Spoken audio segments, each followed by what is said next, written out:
Hey everyone, what if I told you that in 1988 Afghanistan sent a man to space? Yeah, you heard that right. Abdul Ahad Momand became the first Afghan cosmonaut, making Pashto the fourth language ever spoken beyond Earth. But here's the thing, hardly anyone remembers him. And that's what makes this story so fascinating. Personally, I think it's a perfect example of how history can be overshadowed by conflict and exile. What many people don't realize is that Afghanistan's story isn't just about war. It's about achievement, culture, and a moment of hope that's been buried under decades of headlines about violence. This raises a deeper question. What happens when a nation's triumphs are forgotten in the shadow of its tragedies? Now, what makes this really interesting is the timing.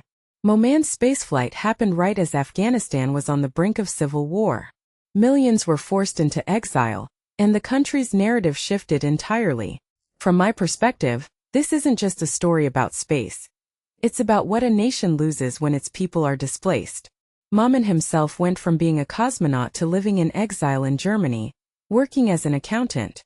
If you take a step back and think about it, his journey is a microcosm of Afghanistan's larger story. A tale of potential, loss, and the fragility of memory.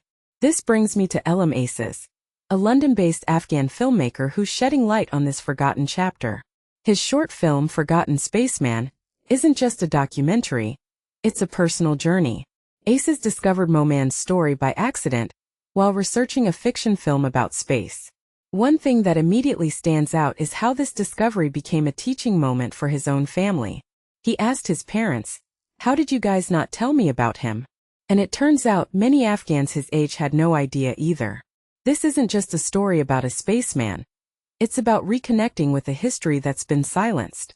What's truly captivating is how Ehsas's film evolved. It started as a search for Momand, but transformed into something deeper when his father handed him a photo of the cosmonaut.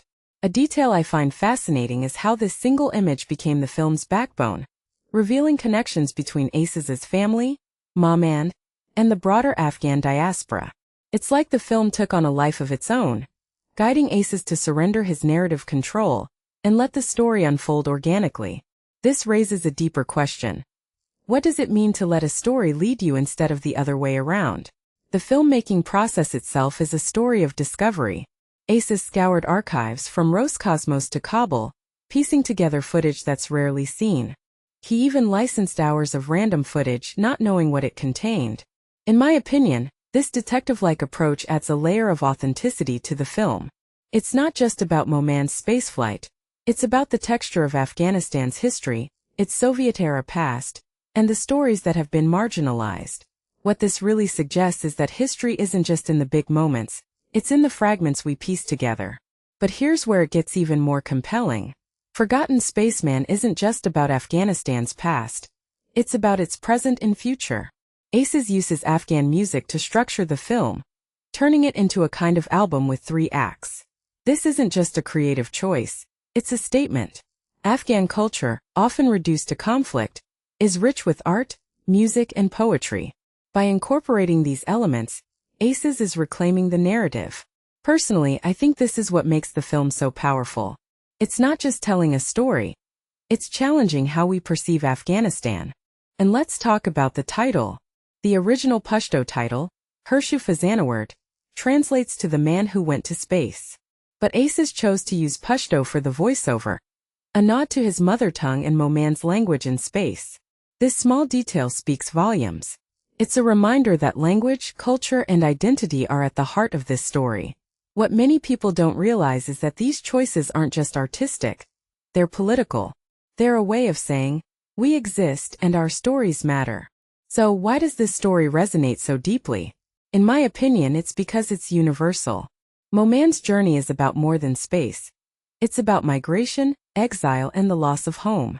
It's about what happens when a nation's children are forced to leave, taking their stories with them.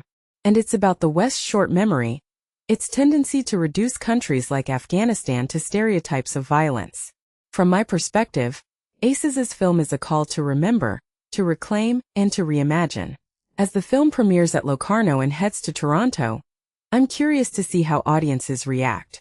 Will they see it as just a story about a forgotten spaceman, or will they recognize it as a reflection of their own histories? Personally, I think it's the latter. This film isn't just about Afghanistan. It's about all of us, our connections to home, and the stories we carry. What this really suggests is that history isn't static. It's alive, evolving, and waiting to be rediscovered. So here's my closing thought.